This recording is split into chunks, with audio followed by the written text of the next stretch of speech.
Velocity time graph, यहाँ पर एक ग्राफ बनाया हुआ है वेलोसिटी टाइम ग्राफ। इसमें दो की पॉइंट्स इसमें याद रखने हैं। Slope eight one point in velocity time graph will give instantaneous acceleration. एक पॉइंट पर अगर स्लोप बनाएंगे हम तो वो क्या बताएगा, इंस्टेंटेनियस एक्सेलरेशन बताएगा।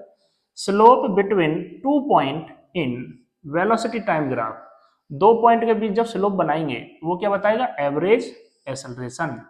तो यहाँ पर दो पार्ट लिखे हुए हैं। एक्सेलरेशन एट ई पॉइंट पर एक्सेलरेशन कैलकुलेट करना और acceleration between A and B. E point पर जो एक्सेलरेशन होगा वही एक्सेलरेशन ओ या फिर ओ पॉइंट और ए पॉइंट के बीच में होगा।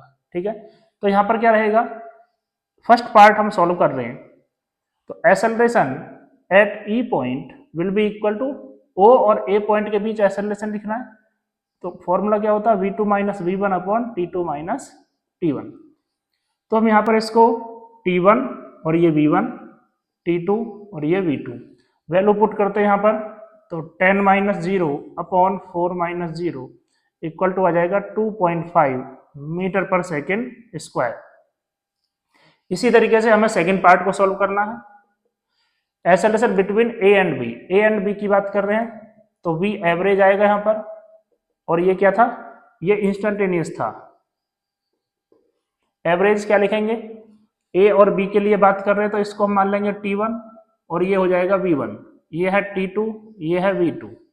तो वैल्यू पुट करते हैं t2 माइनस t1, पहले फॉर्मूला लिख लेते हैं, v1 माइनस v2 और t2 माइनस t1। तो 0 माइनस 10 अपॉन 8 माइनस 4, तो यह आ जाएगा माइनस 2.5 मीटर पर सेकेंड स्क्वायर।